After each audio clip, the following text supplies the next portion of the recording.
have to say, the one thing that I find super fascinating is that anytime after October 7th, if anyone tried to make an accurate statement, putting that horrific day in context, to speak of the evils that have been carried out for decades by the Israeli government against the Palestinian people, what you would hear over and over again from defenders of Israel is, you can't, no, how dare you? Or you're justifying the attack. That doesn't justify what happened on October 7th.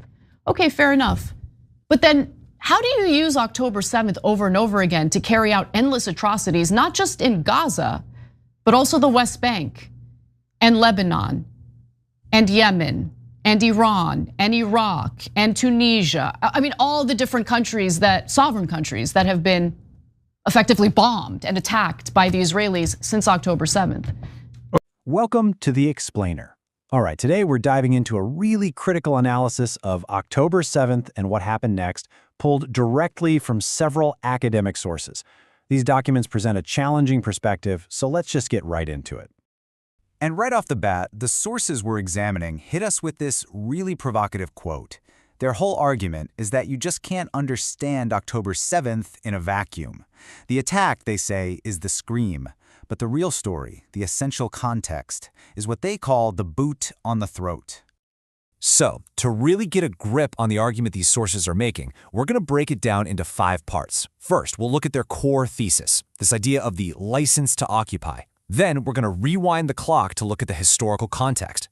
After that, we'll dive into the response itself, the battle over words, and finally, the path forward that these authors are proposing. So, let's start with that core idea, the thesis that really runs through all of the source material. It's a concept they've termed the license to occupy. So, what exactly is this license to occupy?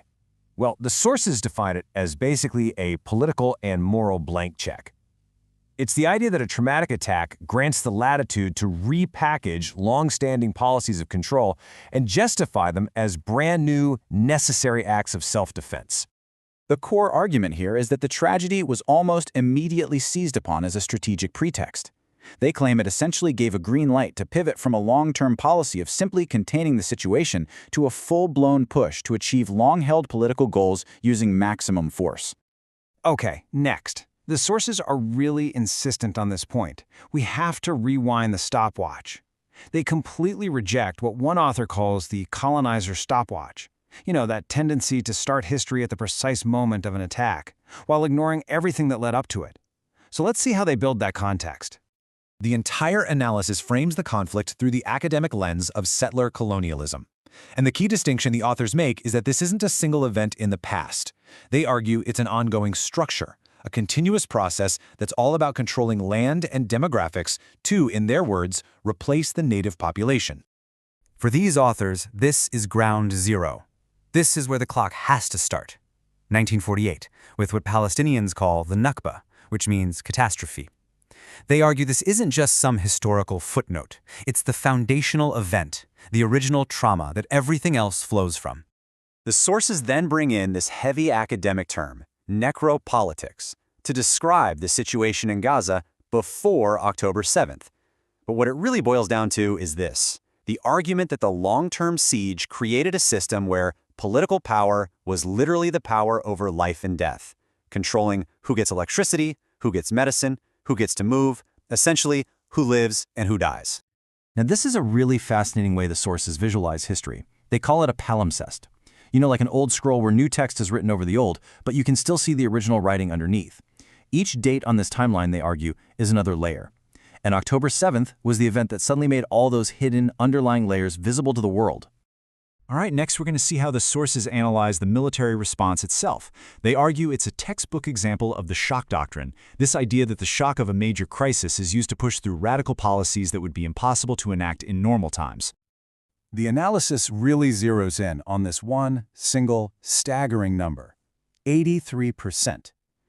According to a report cited in the sources, that was the calculated percentage of civilians among the dead in Gaza as of the middle of 2024.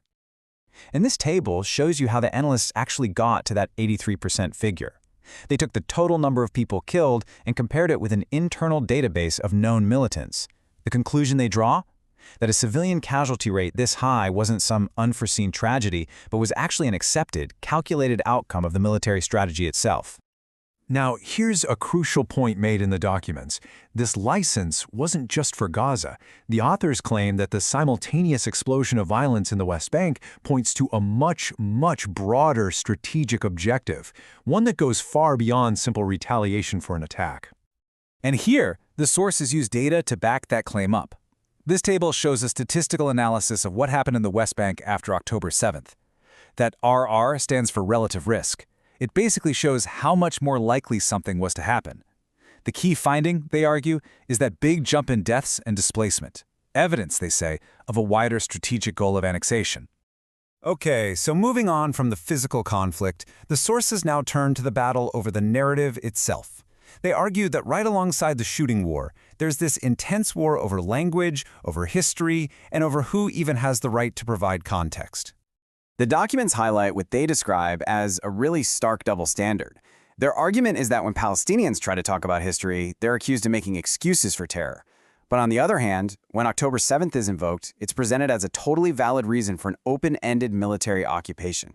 One source uses this really striking metaphor to deconstruct the official narrative, often called Hasbara.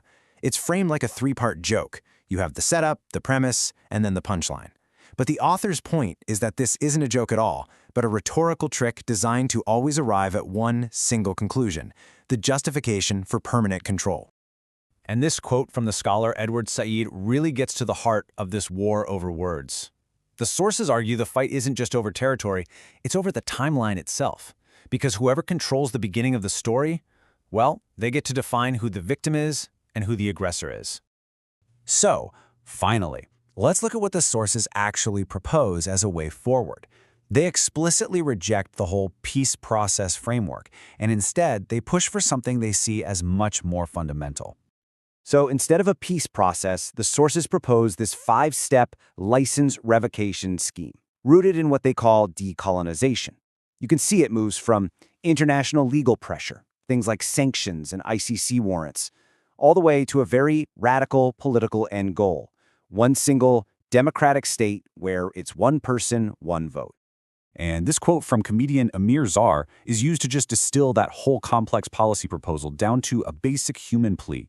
According to the sources, this is the ultimate demand. It's not for special treatment, it's for the fundamental right to be recognized, to be counted before, as he puts it, there's no one left to count.